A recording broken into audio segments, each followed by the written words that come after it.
everyone. Thank you for joining us this evening. My name is Leanne Seguenza. I'm the Corporate Marketing Director for GenCare Lifestyle.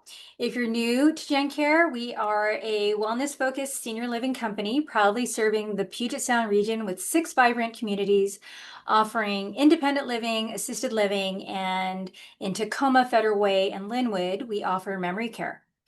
Our whole life living approach is what sets us apart. We take a holistic, proactive view of wellness, helping residents eat better, move better, think better, and live better with purpose so they can thrive at every stage of aging. This evening's conversation is one that so many families struggle with. How do you know when it's the right time to move mom or dad from assisted living or from home into memory care? There's no exact formula, but there are important signs, safety considerations, and care needs that help guide your decision. To help us walk us through this, we are honored to have our very own Chief Operating Officer of GenCare, Danielle Parker. Danielle brings decades of experience in clinical leadership, senior care, and supporting families during this transition. She'll share practical tools and compassionate insights to help you navigate this important stage. But before we start, I wanted to go through a few housekeeping items. This session will be recorded. You'll receive a link by email at the end of this session, and it'll also be available on our website and YouTube channel. We'll also have a live Q&A at the end, so please feel free to type your questions in the chat, and that you can find that at the very bottom of the screen where it says chat. At any time. If you don't get your question answered, we will include both the question and answer in the follow-up email. For personalized support, our senior lifestyle specialists at each community are available to help with your family's specific situation. Their contact information will be emailed to you afterward as well. Your feedback, and lastly, a short survey will be emailed to you. So your feedback is so important to us and it helps shape future events. So thank you in advance for taking time to fill that out. So without further ado, let's get started. It's my pleasure to finally introduce Danielle Parker. Danielle, thank you so much for leading this important topic. Thank you so much, Leanne, for that warm welcome and introduction and all those housekeeping items. Everyone, welcome tonight. As Leanne mentioned, my name is Danielle Parker. I'm the Chief Operations Officer for GenCare Lifestyle, the privilege and honor of having that position. But more importantly, I'm a nurse, I'm a daughter, and I am someone who has walked alongside so many families through the process that we're talking about tonight. First, thank you for being here, whether you're caring for a parent, a partner, a loved one.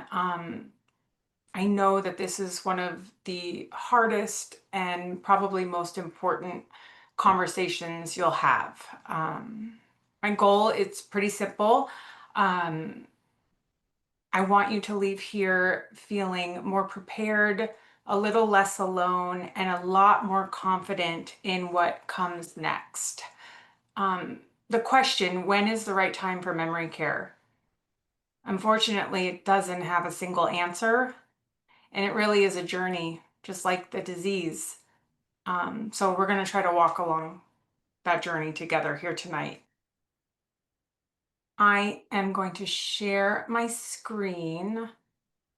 Don't worry, everybody, I practiced.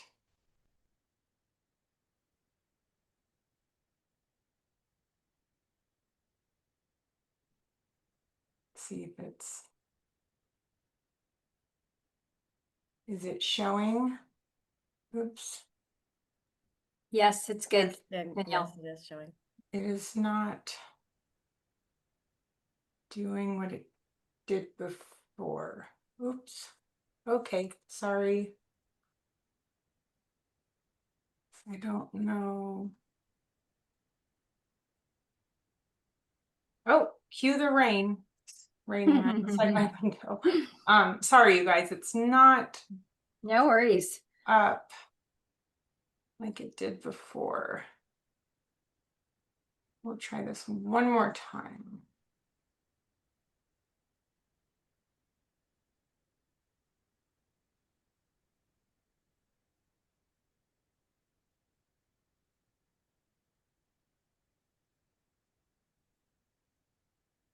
There you go.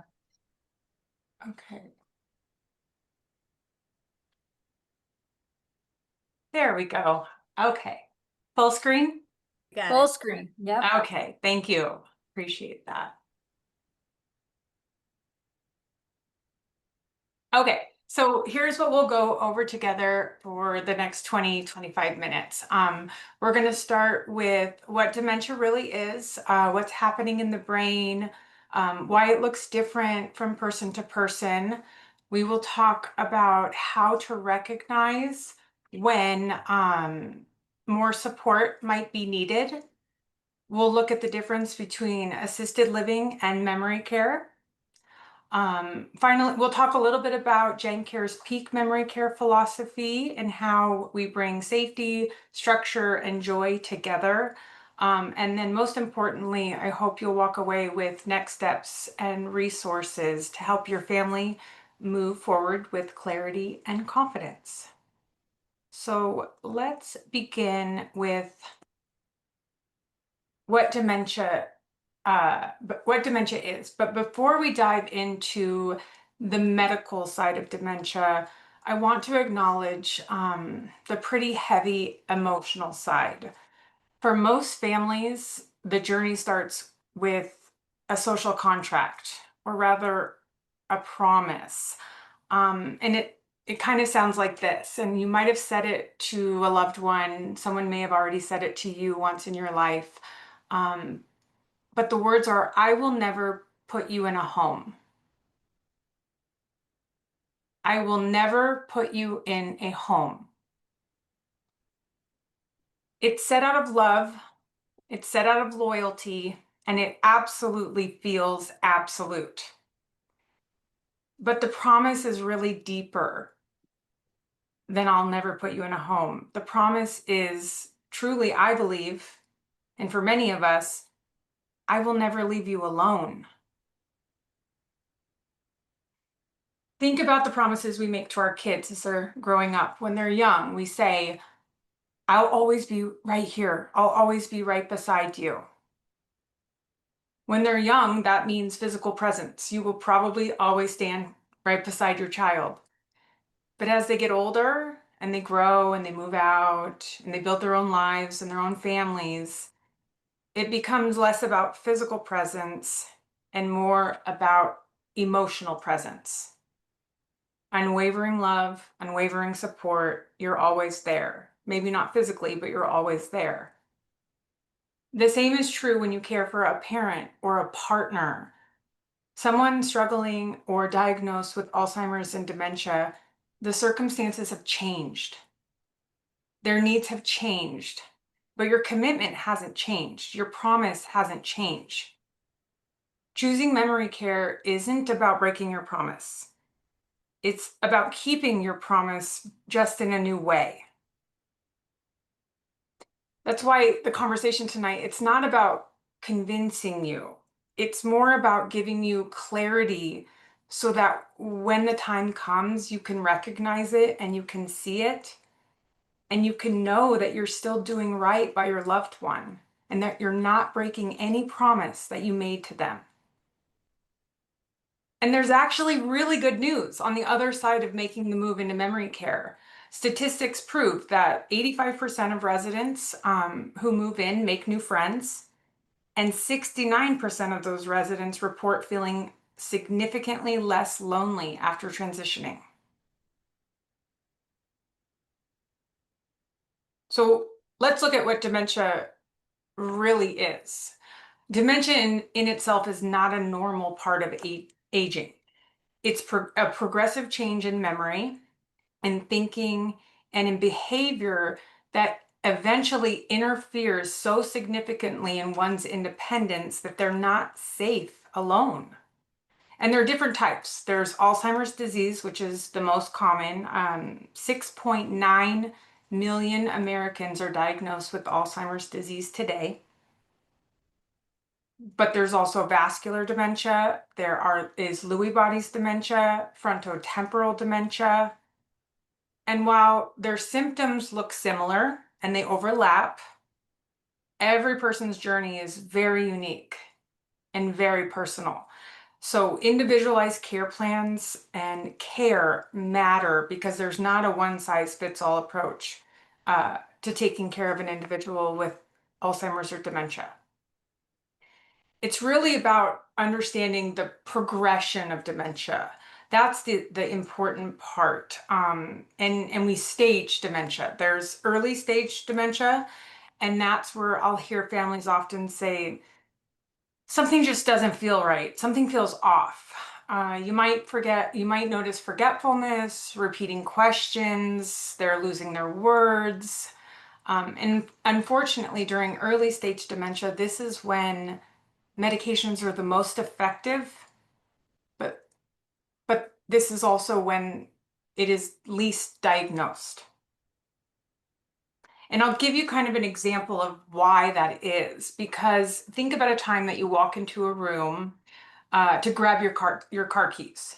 You enter the room, you've got a lot on your mind, and you forget why you're there. But then you remember what you did before you went into the room. You remember what you're doing after you leave the room, which is you have to be at an important meeting in 30 minutes. And then you remember, oh, I need my car keys. That's why I'm in the room. You grab your car keys, you get in the car, you go to your meeting, you make it on time. The difference in early stage dementia is the individual who forgets the car keys, they never make the meeting because they abandon the task completely. And they'll go do something else because they cannot recall why they're in the room. So now they go to do laundry because the laundry needs to be done, but they miss the meeting. And so it's interrupting or interfering in kind of your day-to-day activities. Middle stage dementia is usually when families are saying it's probably time that we do something. This is when time and place and routine really start to blur. Safety becomes a risk for folks in middle stage dementia, and it's really hard to compensate for some of those memory lapses. And then late stage dementia is when full assistance is required. Individuals will often lose the ability to speak, they'll lose the ability to eat, they'll be bedbound, and then most likely it will lead to their passing. It's really hard to pinpoint these signs and these stages, especially when the person you love still looks like them. But understanding that these stages help you prepare practically, emotionally, and financially is the most important part. You could consider dropping a question in the chat now if you've experienced any of these symptoms with a loved one, and I'd be happy to answer those later.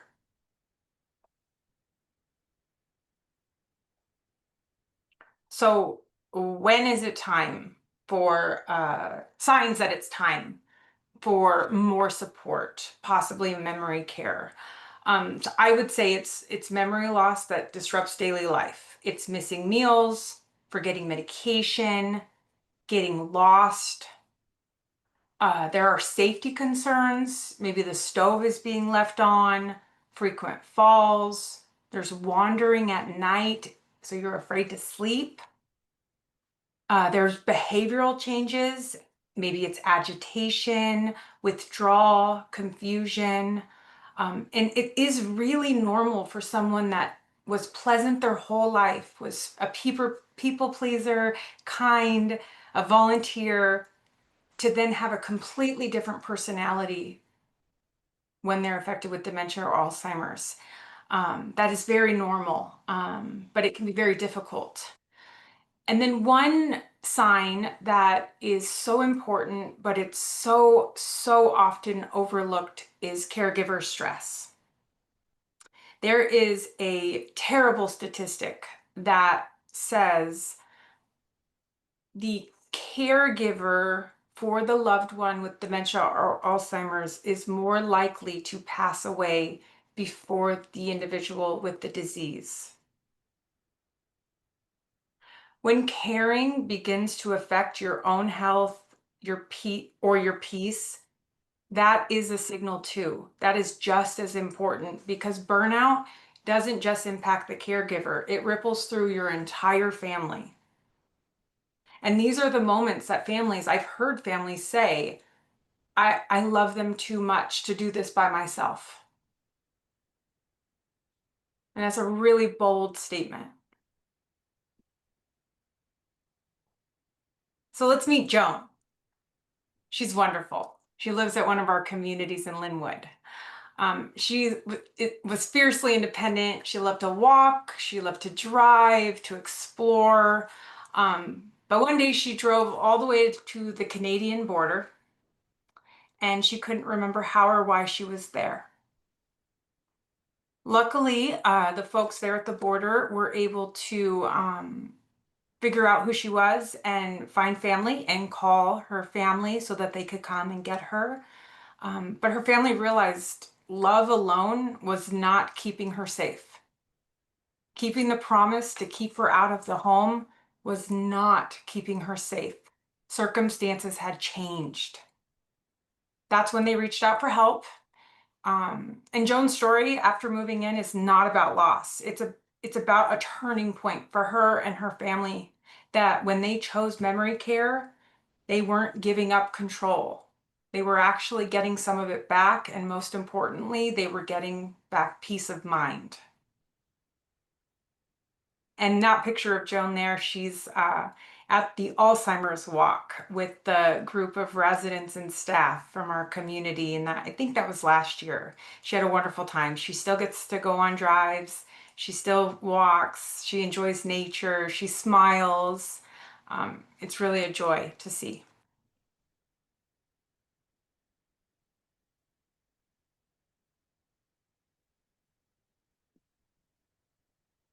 So, what's the difference between assisted living and memory care? Assisted living supports older adults who need some help, but they still enjoy independence. They may need some help preparing meals, medication reminders, a little assistance with dressing.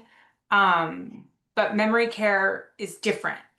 It's built for those living with dementia. They require a secure environment. They require structured routines. And there's also team members that are specially trained in communication and dementia care techniques in memory care. But the difference isn't just safety. It's about creating an environment that supports dignity, calm, and connection.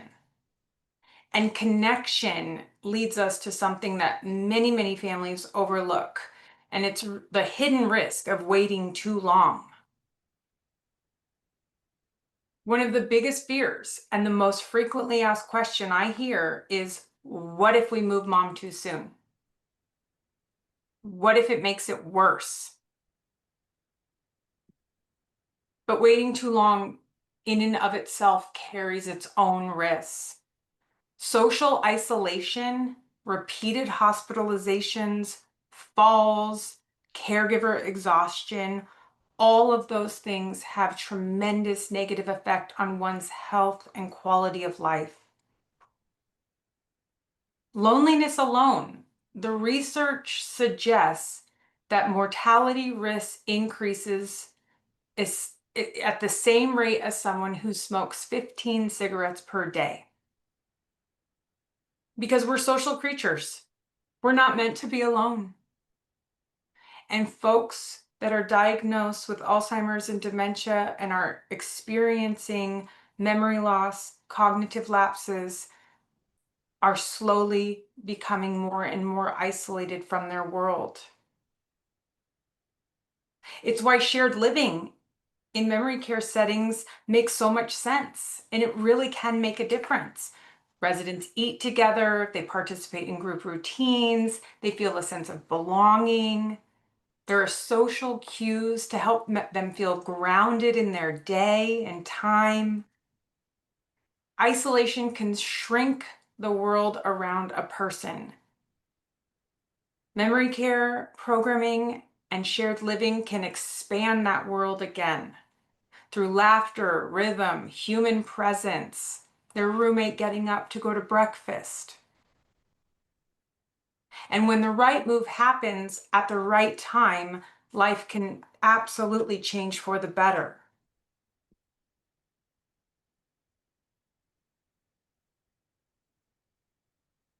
Residents report feeling significantly less lonely, with engaged residents living healthier, happier lives through meaningful social connections and specialized care.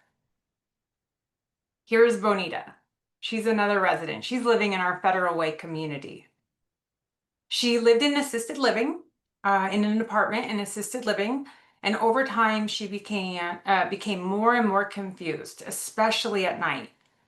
A few times she flooded her apartment because she left her faucet running with a towel in the sink. Our team very gently reached out to her daughter and said, "We think it's time." Bonita would move into the memory care program. And after just a few weeks, her daughter said, "Gosh, I finally sleep at night again." Instead of constant worry, she found so much joy in seeing her mom engaged, safe, and part of a community again. Because that's what this is really about. It's quality of life for both the residents that are living in memory care and the family who are supporting them. And that's the philosophy that we live by at GenCare. We call it whole life living. Everything we do is deliberate and on purpose. We focus on facets to truly take care of the whole person. We focus on food and nutrition, physical exercise, brain stimulating activities, music therapy, drumming circles, laughing yoga, and then purpose-driven events that provide social connection, volunteering opportunities, community events for our residents. And that's in our assisted living, and we bring that right to our memory care as well. So how do we build that into our memory care program, and then recognizing that families will tell us that one of the biggest fears is financial uncertainty. So what we try to do is be as transparent and upfront as possible with pricing and the levels of care received in our peak memory care. So we have 4 levels of care, and they are named after mountains because every journey has a peak. So Olympus is the early stage. It's residents, more in early stage. I would consider that foundational support for them, cues and reminders, maybe of what's coming next for the day, and providing social support and companionship. Rainier is the next level. That's for more moderate needs. That is when daily structure and guidance is required. Likely hands-on assistance, maybe getting dressed in the morning or undressed for bed. Hands-on assistance with bathing. Denali is our mid-stage package or level of care, and this is very comprehensive and specialized. And this is for those individuals that have any kind of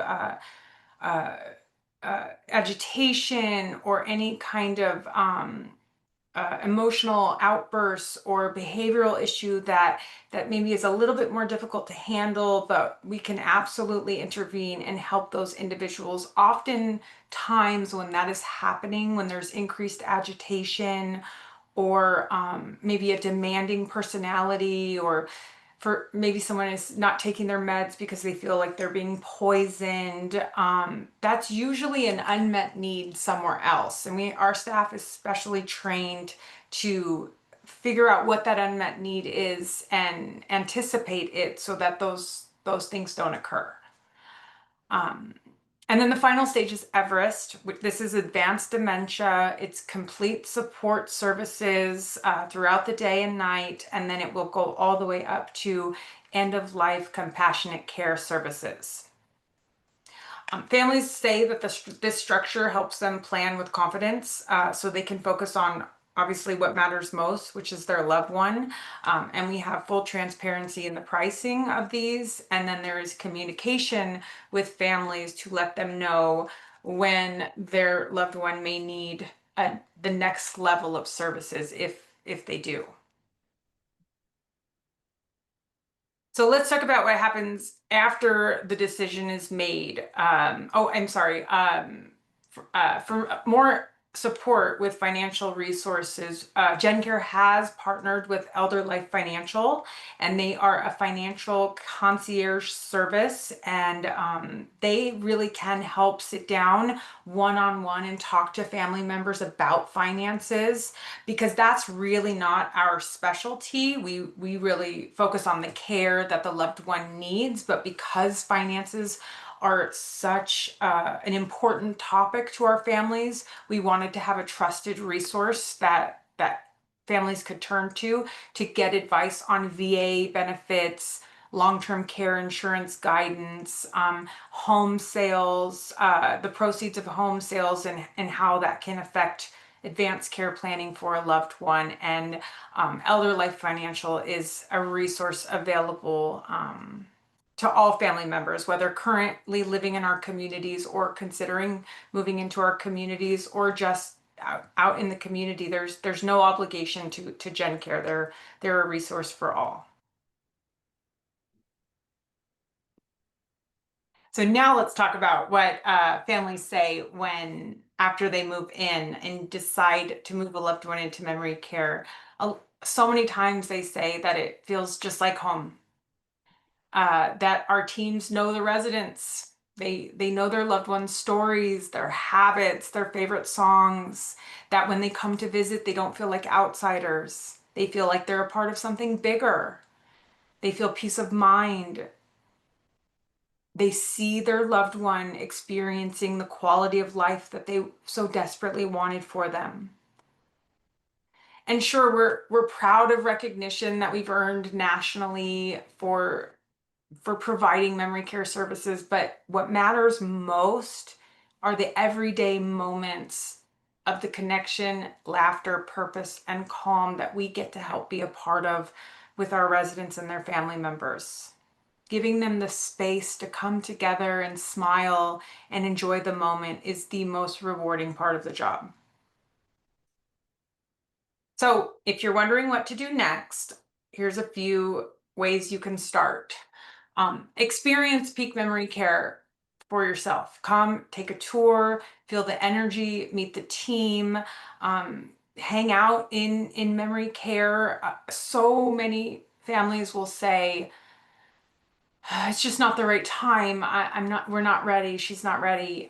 He's not ready. And usually it's just lack of confidence in the decision they're making. And I think education and exposure is everything. So get familiar with the memory care that you're interested in, whether it's GenCare or another. Tour often, stop in, ask to meet the director, meet team members, and really get comfortable with the services that are provided and the environment.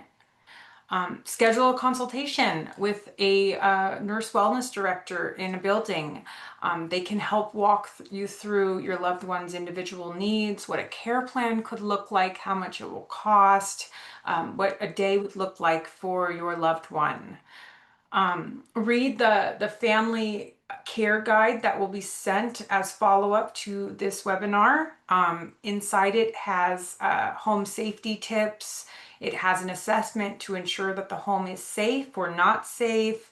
It has resources for elder life, financial. It has resources about memory care and about Alzheimer's and dementia in general, and then of course about our peak memory care programming.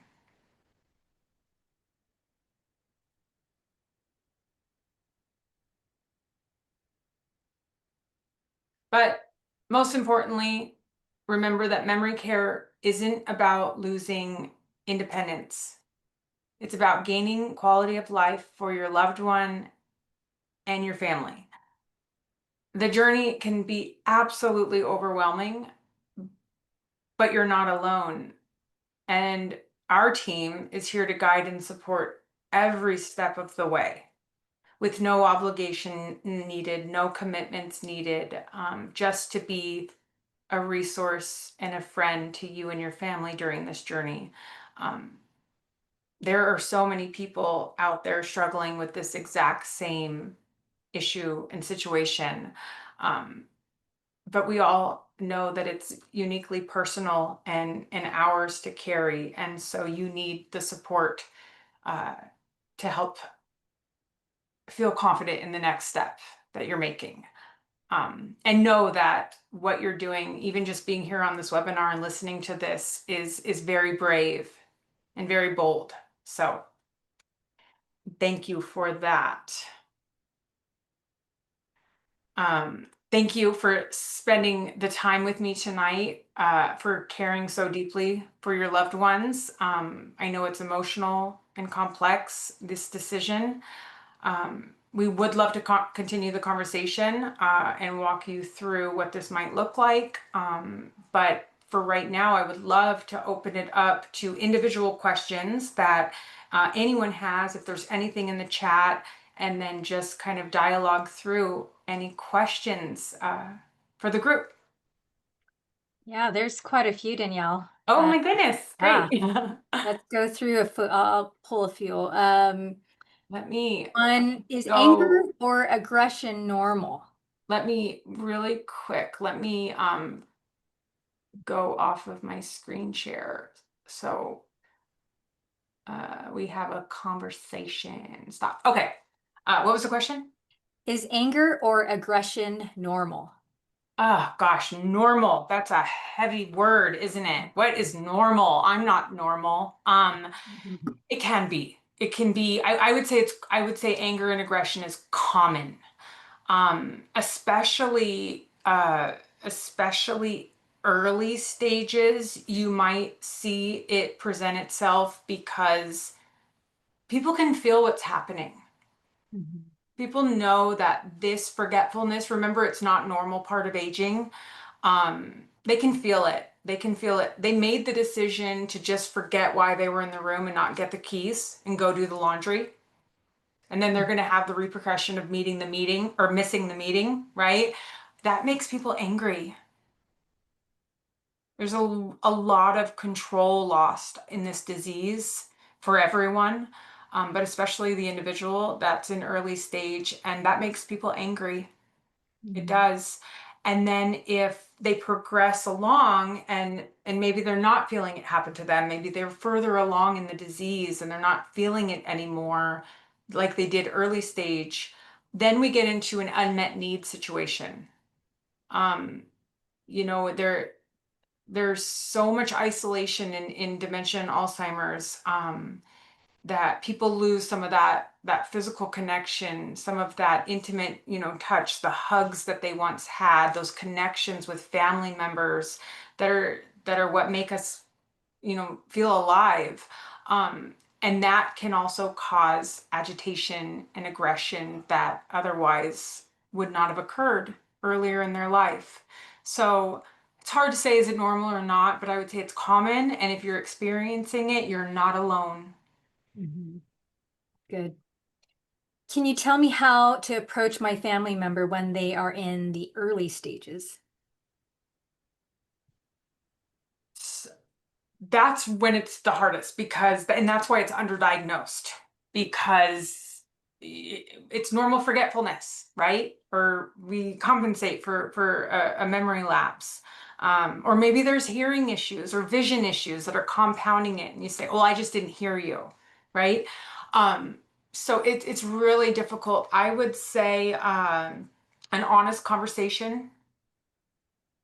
I'm worried that something might be going on. I want to talk about what comes next and what is important to you. If this is your mom or dad, I want to know what is important to you. What do you value? If this changes, this is what I'm seeing. Maybe could we go talk to a doctor and get a neurological test and start there? It's a journey. It's tough, but I would say honesty, if that's an option. If a relationship is strained or we can't get there, I would seek professional help, counseling, someone that has experience with Alzheimer's and dementia that can maybe help mediate or moderate a conversation like this. But I would definitely start to have the conversation and talk about it. Also talk to your friends. Your friends are probably experiencing something like this as well. There's a lot of us with aging parents. So reach out to your village and your friends too to see how they maybe have done it, to gather some advice. But the worst thing I think is ignoring it or feeling like you're all alone and it's only you, or isolating yourself. It's true. Um, one question, are there any communities in Idaho? And then the second part of that is my mom has Asperger's with the early stages of dementia. She has become kinder. What will that revert to animosity? So okay, so in Idaho, not yet, but we want to be in Idaho. Pacific Northwest is our home. We would love to be in Idaho. So if we ever do end up in Idaho, we'll be sure to jot your name down and make sure you know. We could also give you some resources for some great operators in Idaho. I know Christine probably has a list. So then the second part of there was three parts of the question. So she has Asperger's and Early stages of early dementia. stages of dementia. She's She now has become kinder. kinder. Yep. And then will that revert to animosity? Oh, I have questions for you. Mhm. I would love to talk to you. Who's the question? Who's asked the question? Whitney Carey. Whitney Carey. Whitney Carey, I am the typical nurse I have 100 questions for you first before I answer this.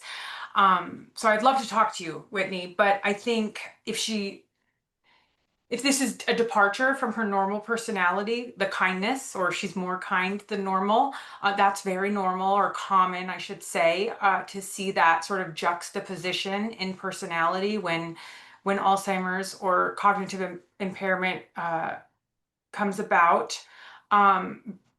As far as resentment, or was it animosity? Was that the word? Mhm. Animosity? This is good. Yeah. Stay sharp for me. Animosity goes, that's really hard to say, because of the way that the disease progresses. I would say probably no. But again, it's varied by person. I want to know everything about your mom. I would love to have a conversation with you later, about this more. That's a very interesting case, and I'm sure you have a lot to talk about. So I would love to Mhm. do that. Another question, is depression common for people in the early stages? Absolutely. Absolutely, depression, it goes hand in hand. Depression is common in anyone over the age of 65 that's not diagnosed with Alzheimer's and dementia, and that is because of the loss that they're starting to experience, whether it's financial or health or family members or sensory, vision, hearing. Maybe they've retired and their purpose has changed. So they're already at risk. They're already at risk for depression. It's already common. And then you layer on slips in memory and cognitive issues that they can generally feel and sense, and they know it's not totally a normal part of aging. Absolutely, they're at risk. I would watch that, and I would try to intervene as best and as much as and often as possible. Mhm. It's great. Many families struggle with guilt around this decision. What advice do you have for families who feel like they're giving up by choosing memory care? I wish I could just give you permission to not feel guilt. That's what I want. If I could like put something through the screen, I would say, don't. I want to give you permission to not feel guilt. I know that is not the reality. Um, we we take an oath. We're caregivers. We care for our families. We care for our children. We care for our partners. That's what we do. That's what this whole life is about. And then we feel like we fail because we can't do it.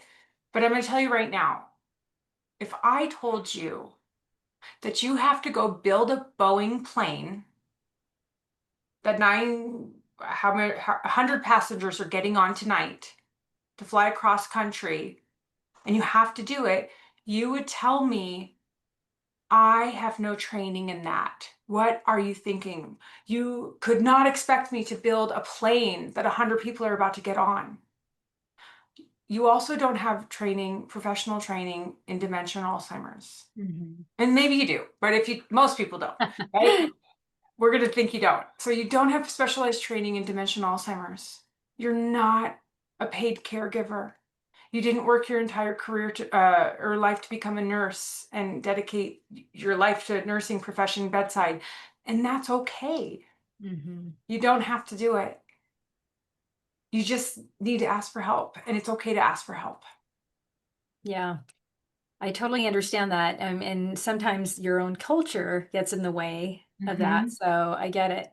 Yeah. What not should you say to your loved one with dementia? How much information do you share with them?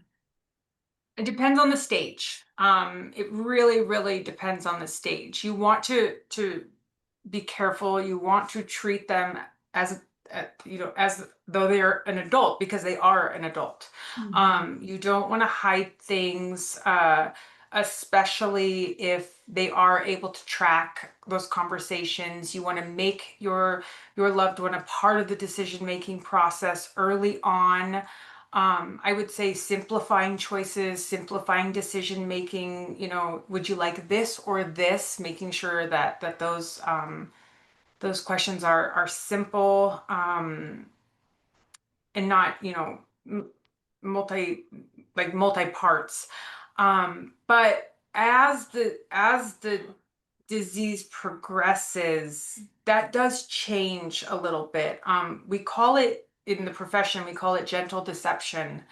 And it's not lying, but it's really taking inventory of what you're about to say and asking yourself, is this going to cause more harm? Is this worth getting in a power struggle or a battle about? An example of that is, I'll just share a personal example. When I was young in the business, and learning how to do this very important work. Um, there was a resident who believed there was a snake in her bed, and she would not go to bed because of that snake. And so many times I would go in and I'd say, "There's no snake, there's no snake." I'd hold her hand and I would say, "You're fine, you're fine." And I thought I was doing a great job. But all she wanted me to do was move the snake out of the room and get it out of her bed. And so I picked up the snake and I moved it out of the bed and I put it in the box outside. And I told her her bed was safe, and she got in and she was comfortable and happy, and she went to sleep with a smile. Mm, So sometimes you do have to do that, and you have to get into their world, because their world is different than our world. Their reality is different than our reality. And that snake was very real to her. And it's okay to do. And you're not lying to them. You're not. You're meeting them where they are, and you're helping them find joy in the moments right now. great. I love that. Can my family member in the early stages go into assisted living first? What if my mom never had a roommate? How will shared private place help her? There's two parts to that question. Okay. So yes, absolutely. I would recommend going in independent living first. I mean, I really would. I would recommend moving into a community as an independent resident, so that the progression is available and the option of care services is available as one ages.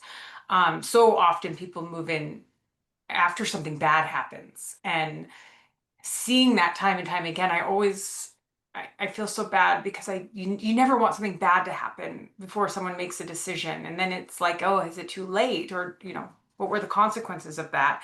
So I would say independent first, then assisted, then memory care, if that's how that story and journey go.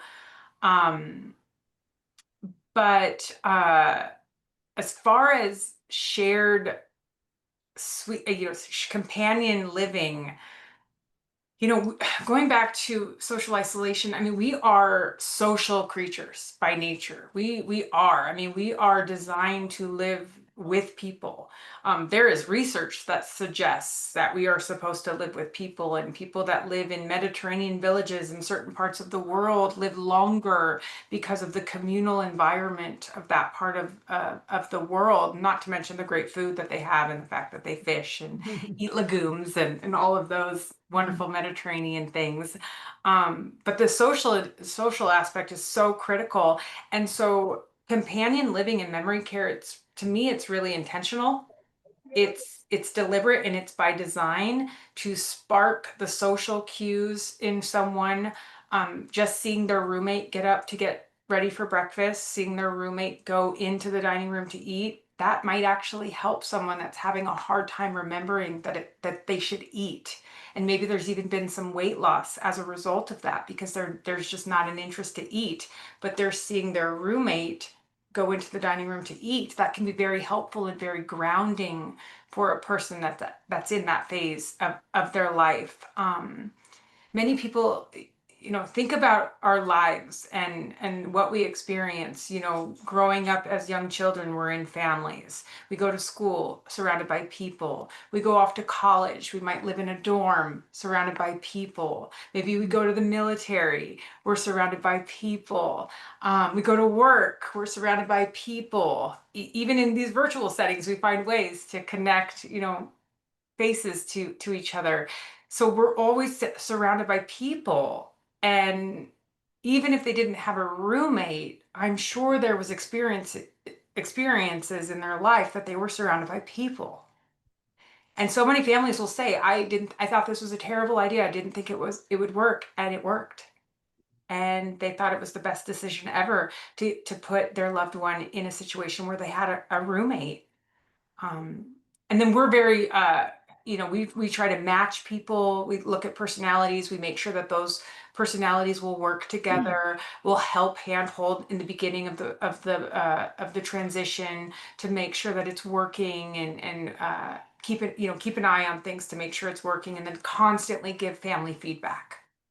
I love that. That's a great reminder. We are always around people, so that makes sense. And I love that you guys are matching Mhm. partners. Let's see, there's another one here. What is your opinion on adult family homes versus a community where you are deciding where to move your loved one?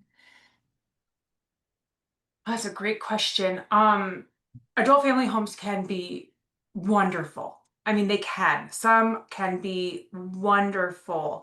I think it depends on the adult family home. I would say if an adult family home is on the list as an option, I would say you tour, tour, tour. And if you're going to tour an assisted living 5 times, you should tour an adult family home 10 times. And the reason is because it's a very intimate setting.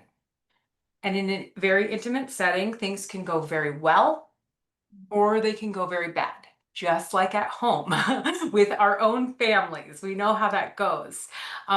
So you really need to understand, what does that family home look like 24 hours a day? Do they have awake staff or do they have sleeping staff? That is very different to have awake staff versus sleeping staff. Is the owner of the adult family home living in the adult family home and doing most of the care? That changes than having someone coming in that's clocking into their shift. There's pros and cons of both of those things, but you need to ask some of those questions and really pay attention to the services that the adult family home provides. Culinary, nutrition, lifestyle, very important. Understand what they're serving as far as meals go. Um, what type and level of care do they accept?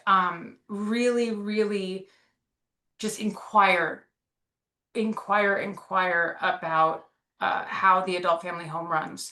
And just like anything, be a good consumer. Look at reviews and look at, compliance scores and all the things that I would tell you to do of any assisted living, of all GenCare properties as well. Oh, that's a great point. I love looking at reviews, and so important to do your research. So important. Well, let's see. Well, there's one more. We have one more. Time for one more. Um, Also, does the adult family home stop wandering dementia residents? Yeah, it absolutely can. You have to ask. I mean, you have to ask them if they specialize in wandering or exit seeking behavior. That's what I would say. That would be my recommendation is, do you specialize in wandering or exit seeking behavior? Are your doors locked? Do you have any technology or advanced technology to help monitor and track residents to ensure that they are not exit seeking? Um, Obviously, in a memory care, that is what we do. That is what a memory care community or neighborhood specializes in. So you get that just as a matter of course. In an adult family home, I think you have to ask more questions. Also consider the street that the family home is on. You know, what is the risk if they were to exit? You know, how serious of a risk is that? What could the consequence be? Is it near a major bus line or a transit center? You know, things like that. You really look at the neighborhood. I think that's very important. Um, and again, reviews. I think also for adult family homes, something I would have said earlier, if there are no reviews for the adult family home, that's telling. Um, I would I would probably look at a few more. But yeah. Lots of good points. Well, I think that those are all the questions. I think we hit everything. And everyone, feel free to submit any other questions you may have, especially when you take the survey. We'll be happy to answer all those questions. Christine, do you have anything for Danielle?